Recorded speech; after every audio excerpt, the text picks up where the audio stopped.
Pernahkah kamu merasa sudah bekerja keras setiap hari, bangun pagi, pulang malam, mengorbankan waktu bersama keluarga, tapi di akhir bulan angka di rekening tetap sama?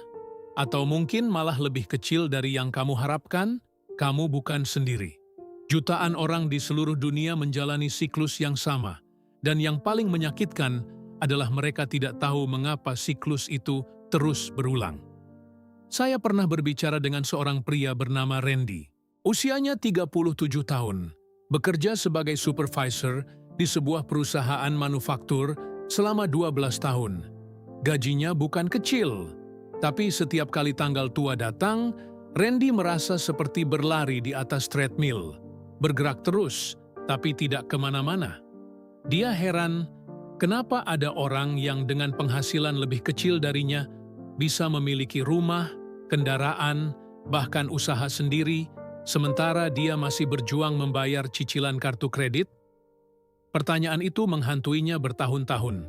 Dan inilah yang kemudian Randy sadari, sesuatu yang mengubah seluruh cara pandangnya tentang uang dan kehidupan. Perbedaan antara orang yang terus berjuang secara finansial dengan orang yang uangnya terus bertumbuh bukan terletak pada seberapa besar penghasilan mereka. Perbedaan itu terletak pada kebiasaan, pada cara berpikir, pada keputusan-keputusan kecil yang mereka buat setiap hari tanpa disadari. Hari ini, kita akan membahas 7 kebiasaan orang kaya yang membuat uang mereka terus bertumbuh. Bukan teori yang rumit, bukan strategi investasi yang hanya bisa dilakukan orang dengan modal miliaran. Ini adalah pola pikir dan tindakan nyata yang bisa mulai kamu terapkan, bahkan mulai hari ini. Mulai dari kondisi finansialmu yang sekarang. Jika kamu merasa konten ini bisa membuka cara pandang baru tentang uang dan masa depanmu, sekarang adalah saat yang tepat untuk berlangganan channel ini. Karena perjalanan kita baru saja dimulai, dan yang akan kita bahas hari ini mungkin adalah hal yang sudah lama kamu butuhkan, tapi belum pernah ada yang menyampaikannya dengan cara seperti ini. Sekarang, mari kita mulai dari sesuatu yang mungkin belum pernah kamu pikirkan sebelumnya. Kebanyakan orang menghabiskan seluruh energi mereka untuk mencari cara mendapatkan uang lebih banyak. Mereka mencari kerja sampingan, lembur, bahkan mengorbankan kesehatan demi tambahan penghasilan. Tapi orang-orang yang benar-benar kaya, mereka justru menghabiskan energi mereka untuk memikirkan apa yang mereka lakukan dengan uang yang sudah mereka miliki. Ini perbedaan yang sangat mendasar, dan inilah titik awal dari kebiasaan pertama. Orang kaya membayar diri mereka sendiri terlebih dahulu. Kedengarannya sederhana, tapi praktiknya bertolak belakang dengan apa yang dilakukan kebanyakan orang. Bayangkan seorang karyawan yang setiap bulan menerima gaji, lalu membayar semua tagihan, membeli kebutuhan, mentraktir diri sendiri, karena sudah lelah bekerja keras, dan baru menyisihkan sisanya untuk ditabung. Jika ada sisa, inilah pola yang membuat banyak orang tidak pernah maju secara finansial. Orang yang memiliki kebiasaan kaya berpikir sebaliknya.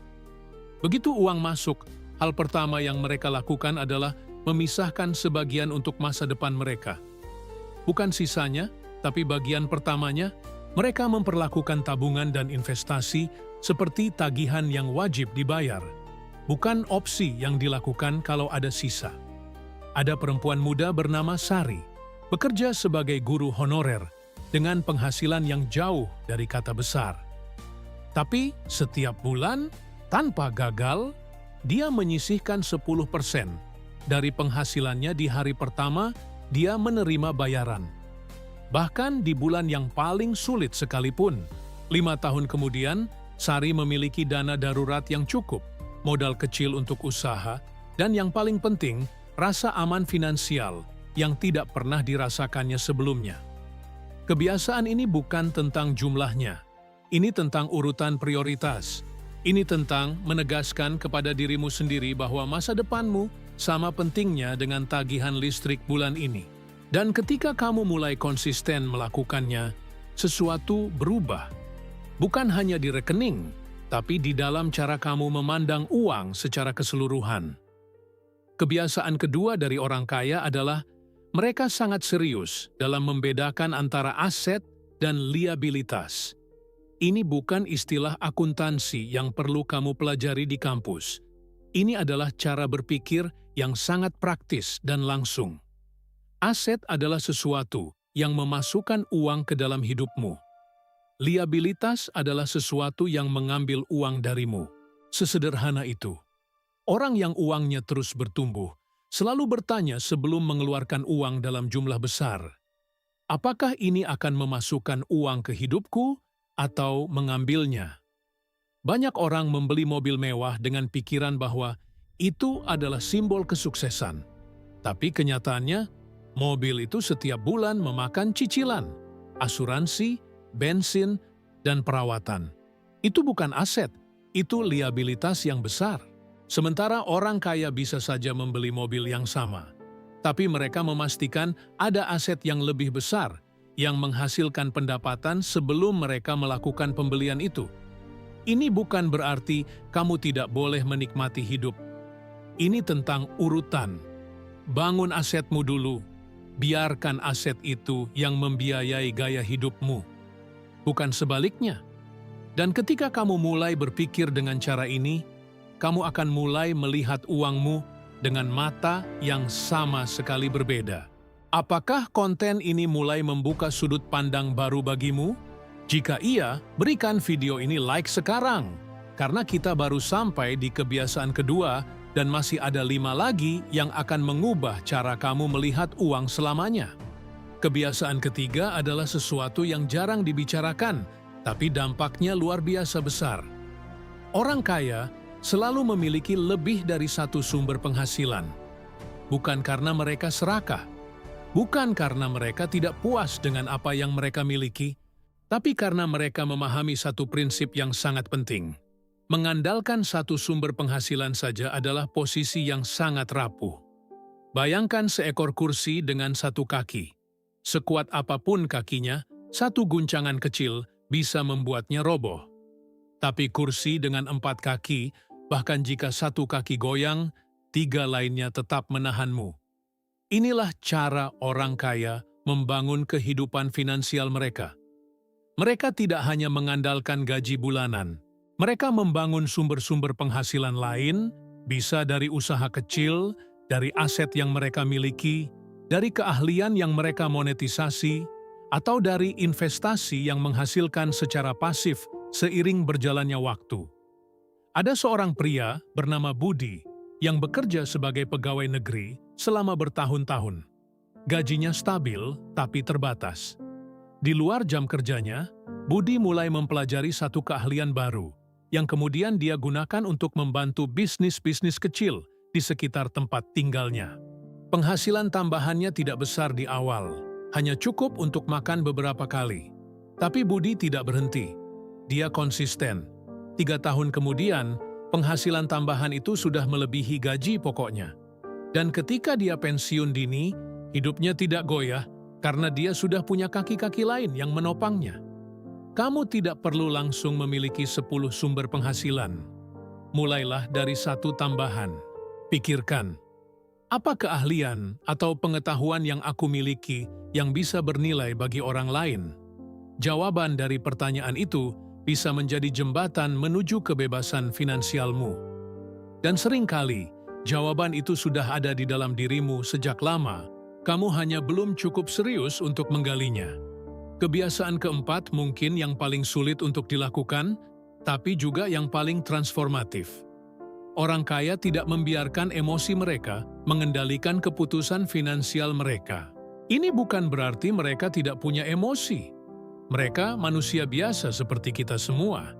Tapi mereka telah belajar untuk menciptakan jarak antara perasaan dan keputusan finansial. Kebanyakan orang membeli sesuatu karena merasa senang, karena ingin terlihat sukses di mata orang lain, karena takut ketinggalan tren, atau karena stres setelah hari yang panjang dan melelahkan. Pembelian impulsif, pembelian emosional, ini adalah salah satu perusak terbesar keuangan banyak orang. dan seringkali mereka tidak menyadarinya. Pernahkah kamu membuka aplikasi belanja online di tengah malam ketika kamu lelah dan butuh hiburan, lalu tiba-tiba sudah mengeluarkan uang yang sebenarnya tidak direncanakan? Hampir semua orang pernah mengalami ini. Dan jika ini terjadi sesekali, mungkin tidak terlalu merusak. Tapi jika ini menjadi pola, jika setiap kali kamu stres, kamu menghibur diri dengan belanja. Jika setiap kali kamu ingin diakui, kamu membeli barang untuk menunjukkan status, maka uangmu akan terus bocor dari tempat-tempat yang bahkan tidak kamu sadari. Orang yang memiliki kebiasaan finansial yang kuat menciptakan aturan untuk diri mereka sendiri. Beberapa dari mereka memberlakukan aturan 24 jam. Artinya setiap kali ingin membeli sesuatu yang tidak direncanakan, mereka menunggu 1 hari penuh sebelum memutuskan. Sebagian besar dari keinginan itu akan menghilang sendiri setelah 1 malam. Karena ternyata itu bukan kebutuhan, itu hanya reaksi emosional sesaat. Tuliskan di kolom komentar, apa satu kebiasaan finansial yang ingin kamu ubah mulai sekarang? Atau apa satu impian finansial yang sedang kamu kejar? Saya ingin mendengar perjalananmu, karena setiap perjalanan menuju kebebasan finansial itu layak untuk diceritakan. Sekarang kita masuk ke kebiasaan kelima, dan ini adalah sesuatu yang membedakan orang yang terus berjuang dari orang yang terus bertumbuh secara finansial, yaitu hubungan mereka dengan pengetahuan dan pembelajaran. Orang kaya tidak pernah berhenti belajar tentang uang. Mereka tidak menganggap pendidikan finansial sebagai sesuatu yang hanya diperlukan orang yang belum tahu apa-apa. Mereka memahami bahwa dunia terus berubah, bahwa cara uang bekerja terus berevolusi, dan bahwa orang yang berhenti belajar akan selalu tertinggal. Lihat saja perbedaannya dalam kehidupan sehari-hari. Ada 2 orang dengan penghasilan yang hampir sama. Sebut saja Hendra dan Dimas. Hendra menghabiskan waktu luangnya dengan menonton hiburan tanpa arah.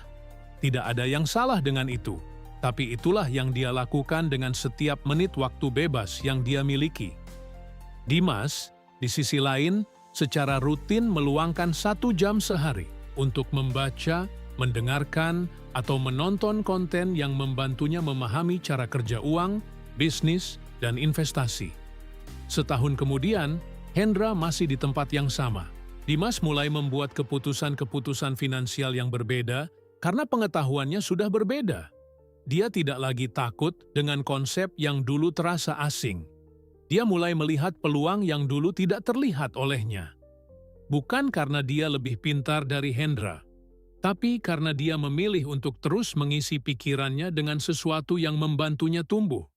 Pikiran adalah aset terbesar yang kamu miliki.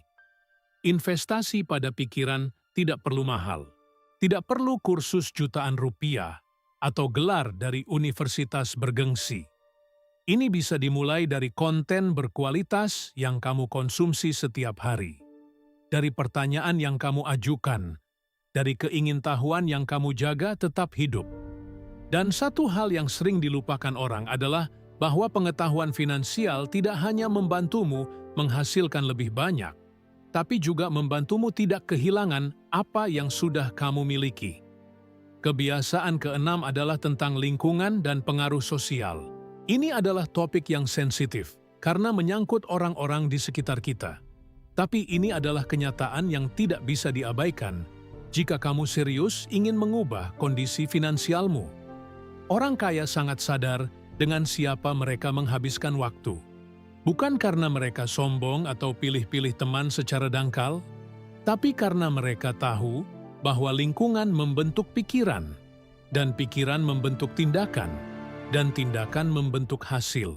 Jika kamu terus-menerus berada di tengah orang-orang yang selalu mengeluh tentang kondisi ekonomi tanpa pernah berusaha mengubahnya, yang meremehkan impian finansialmu sebagai sesuatu yang tidak realistis, yang mengajak kamu terus membelanjakan uang untuk hal-hal yang tidak membangun masa depanmu, maka tanpa sadar kamu akan mulai mengadopsi cara berpikir yang sama, bukan karena kamu lemah, tapi karena itulah cara kerja otak manusia.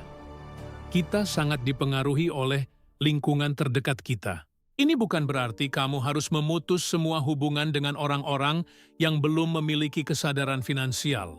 Itu tidak realistis dan tidak manusiawi, tapi kamu perlu secara aktif mencari lingkungan yang mendukung pertumbuhanmu. Bergabunglah dengan komunitas yang membahas tentang keuangan, bisnis, atau pengembangan diri. Cari mentor, baik secara langsung maupun melalui konten yang mereka bagikan. Habiskan lebih banyak waktu dengan orang-orang yang sedang dalam perjalanan yang sama denganmu, yang sedang berjuang untuk membangun sesuatu yang lebih baik, yang tidak menertawakan impianmu, tapi justru memotivasimu untuk terus maju.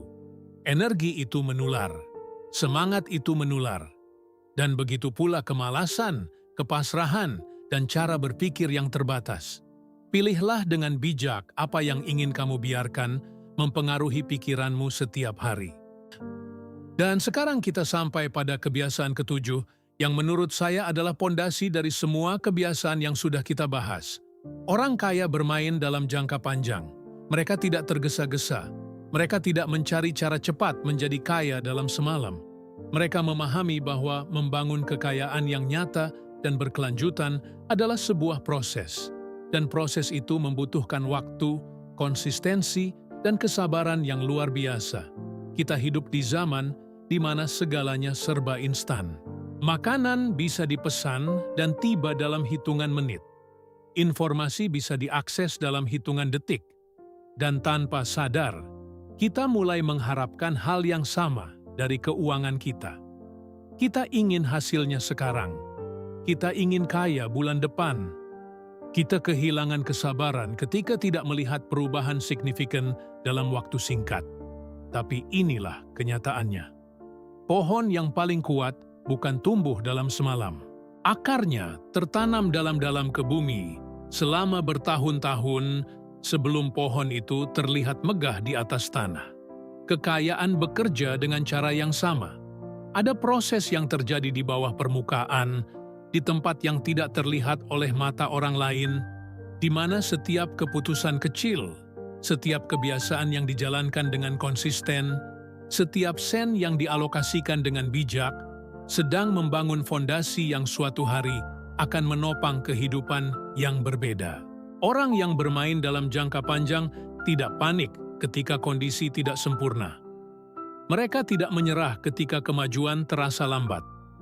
Mereka memiliki visi yang jauh ke depan, dan visi itu memberi mereka kekuatan untuk terus bergerak, bahkan di hari-hari yang paling berat sekalipun. Mereka tahu bahwa setiap hari yang mereka jalani dengan disiplin adalah hari yang sedang membangun masa depan mereka, meski hasilnya belum terlihat hari ini. Ada sebuah momen yang sering dialami oleh orang-orang yang sedang dalam perjalanan membangun kebebasan finansial mereka. Sebuah momen yang terasa sangat sunyi, sangat tersembunyi, tapi sangat menentukan. Itu adalah momen ketika semua orang di sekitar mereka sudah menyerah, sudah memilih jalan yang lebih mudah, sudah berhenti bermimpi terlalu tinggi, tapi mereka masih tetap berdiri, masih tetap bergerak, masih tetap percaya. Saya ingin kamu merasakan sesuatu di momen ini. Bayangkan dirimu 5 tahun dari sekarang. Bukan versi dirimu yang pasrah dengan keadaan. Bukan versi yang terus mengatakan mungkin suatu hari nanti. Tapi versi dirimu yang sudah menerapkan ketujuh kebiasaan ini dengan konsisten selama 5 tahun. Versi yang sudah memiliki dana darurat yang cukup. Versi yang sudah memiliki lebih dari satu sumber penghasilan. Versi yang tidak lagi stres setiap tanggal tua. Versi yang bisa memilih bukan karena dia sempurna, tapi karena dia tidak pernah berhenti. Apa yang berbeda dalam hidupnya? Bagaimana rasanya bangun di pagi hari tanpa rasa cemas tentang uang? Bagaimana rasanya bisa memberikan pendidikan terbaik untuk anak-anakmu tanpa harus meminjam? Bagaimana rasanya memiliki pilihan? Pilihan untuk bekerja karena kamu ingin, bukan karena kamu terpaksa. Gambaran itu bukan angan-angan kosong. Itu adalah hasil nyata dari kebiasaan yang nyata. Dan jarak antara dirimu yang sekarang dengan dirimu yang itu hanyalah serangkaian keputusan kecil yang dilakukan setiap hari. Keputusan untuk membayar dirimu sendiri terlebih dahulu.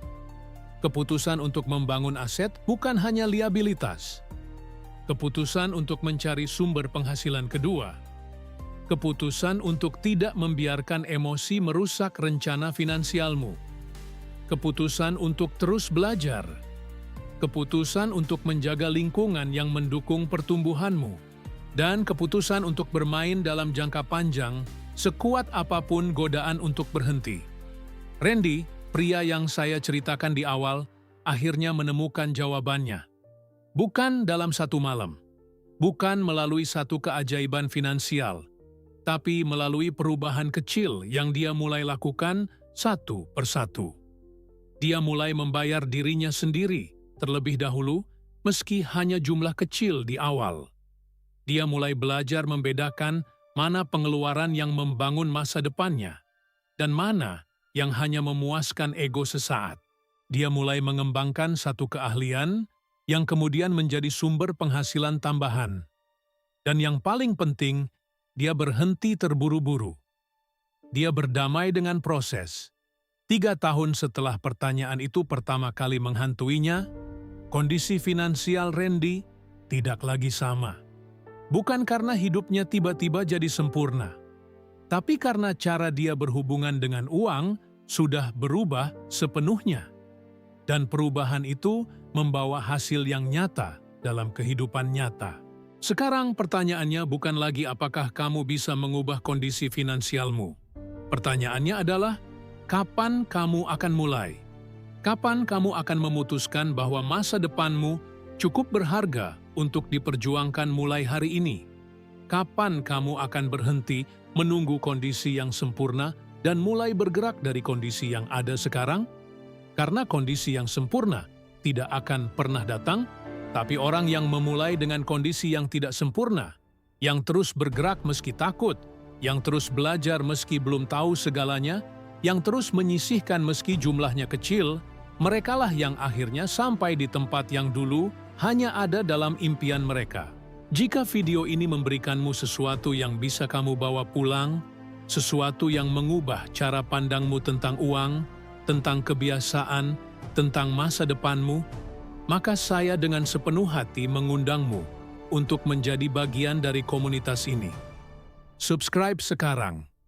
Aktifkan notifikasinya, karena kita akan terus membahas topik-topik yang membantu kamu membangun kehidupan finansial yang lebih kuat, lebih cerdas, dan lebih bermakna.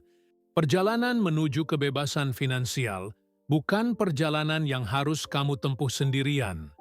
Dan itu dimulai bukan dari kondisimu, bukan dari berapa besar penghasilanmu sekarang, tapi dari satu keputusan sederhana yang kamu buat hari ini.